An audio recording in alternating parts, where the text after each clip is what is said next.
जय हिंद दोस्तों। आज 23 मार्च पूरा भारतवर्ष शहादत दिवस के रूप में मना रहा है। आज ही के दिन शहीद आजम भगत सिंह, सुखदेव और राजगुरु को लाहौर के जेल में फांसी की सजा दी गई थी। कहते हैं कि हजारों साल नरगिस अपनी बेनुरी पे रोती है, बड़ी मुश्किल से होते हैं चमन में दीदावर पैदा। यदा कदा ही भगत सिंह जैसे वीर पुत्र का आगमन होता है इस धरती पर, जो त्याग,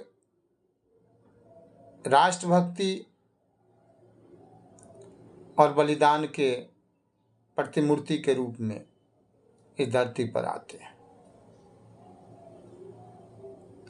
इनका जन्म 28 सितंबर 1907 ईस्वी को हुआ और 23 मार्च 1931 को इन्हें फांसी की सजा दी गई। मात्र 23 साल की उम्र में इन्होंने अपने सारे इंद्रिय सुखों को त्याग करके अपनी समस्त कार्यक्षमता को देश की सेवा में समर्पित कर दिया। भगत सिंह सरदार किशन सिंह के पुत्र थे। पंजाब के लायलपुर जिला के बंगा गांव में इनका जन्म हुआ था। इनकी माता विद्यावती थी। इनका पूरा परिवार आज़ादी के आंदोलन में लगा हुआ था, इसलिए देशभक्ति इनको विरासत में मिली थी। कहते हैं कि जब जालियांवाला बाग कांड हुआ तब ये बहुत छोटे थे,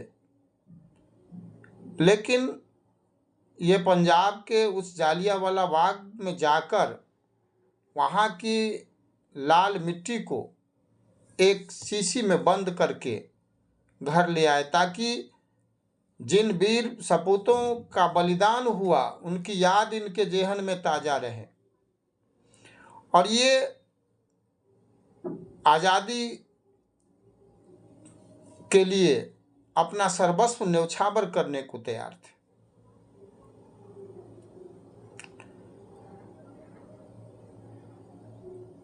इन्होंने दिल्ली के असेंबली में बटुकेश्वर दत्त के साथ मिलकर बम फेंकने का काम किया। बम फेंकने का इनका उद्देश्य किसी को हताहत करना नहीं था।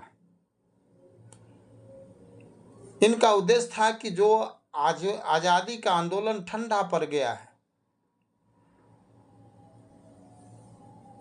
इसको फिर से जगाया जाए और जो बाहरी सरकार है, जो हमारी सारी व्यवस्था पर काबिज होकर हम पर शासन कर रही है और भारत माता गुलामी की जंजीर में छटपटा रही है, इनके अंदर देशभक्ति का जो जज्बा था, इन्हीं जज्बों के कारण, इन्हीं जुनून के कारण ये हर समय छटपटाहट इनके अंदर रहती थी। ये समाजवादी विचारधारा के थे, क्योंकि उन्होंने लेनिन और मार्क्स तथा अन्य क्रांतिकारियों के साहित्य का गहरा अध्ययन किया था। ये बचपन से ही मेधावी थे।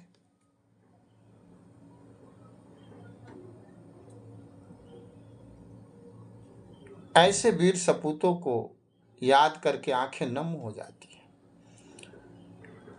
ऐसे वीर सपूतों के बारे में कहा जाता है कि यह वसीयत है इन वीर सपूतों की, ज्योतिपुंजों की, जिन्होंने शरीर से निकले लहू के एक एक कतरों को भारत माता के लिए समर्पित कर दिया। आज जिस आज़ाद भारत में हम आज़ादी के साथ जी रहे हैं, जिस लोकतंत्र की बात हम करते हैं, ये सारी बातें धरी की धरी रह जाती यदि भगत सिंह जैसे वीर सपूत अपना बलिदान न दिए होते। इसलिए आज के दिन इनको याद करना हमारा नैतिक दायित्व बनता है। आज हिंदू मुस्लिम हो रहा है, हिंदू मुस्लिम को मार रहा है, मुस्लिम हिंदू को मार रहा है, मजहबी झगड़े हो रहे हैं, जातीय उन्माद देश में फैला हुआ है। आज भगत सिंह होते तो इनको कितना दुख होता कि क्या इसी दिन के लिए, इसी झगड़े के लिए हमने अपनी कुर्बानी दी थी। दोस्तों, यदि थोड़ी भी शर्म है हम लोगों के आंखों में, यदि अंतरात्मा हमारी जीवित है, तो आपसी भाईचारा और प्रेम का माहौल बनाना चाहिए। देश के प्रति जो हमारा ऋण है, जो दायित्व है, उसके निर्वहन में हमें कहीं भी चूक नहीं करनी चाहिए और प्रेम के साथ आगे बढ़ना चाहिए। क्योंकि जिस साम्यवाद का सपना भगत सिंह ने देखा था, रिपब्लिकन एसोसिएशन में इन्होंने भाग लिया था, इनका उद्देश्य था कि कोई भेदभाव न हो, ऊंच नीच न हो और सबको समान रूप से जीने का अधिकार मिले। त्याग के प्रतिमूर्ति भगत सिंह के बारे में कुछ कहना मानो सूरज को दीपक दिखाना है।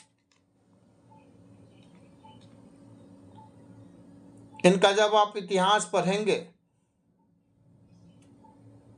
इनके बारे में जब आप गहराई से अध्ययन करेंगे, तो आपके अंदर की सोई हुई देशभक्ति भी जाग उठेगी।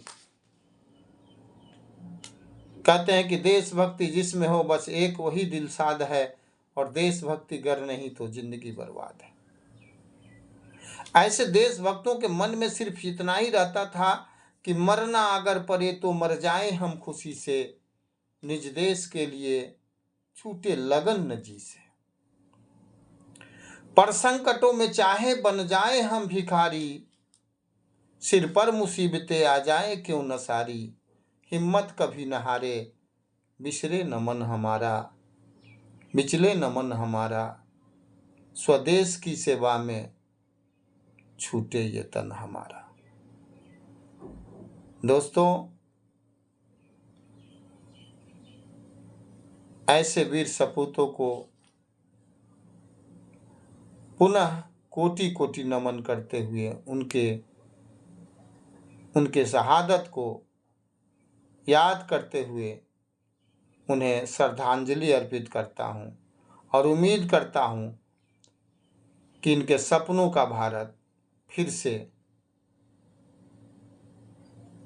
इनके सपनों का भारत सजाया जाए, इनके सपनों को साकार किया जाए। इसके लिए नवयुवकों को आगे आना होगा।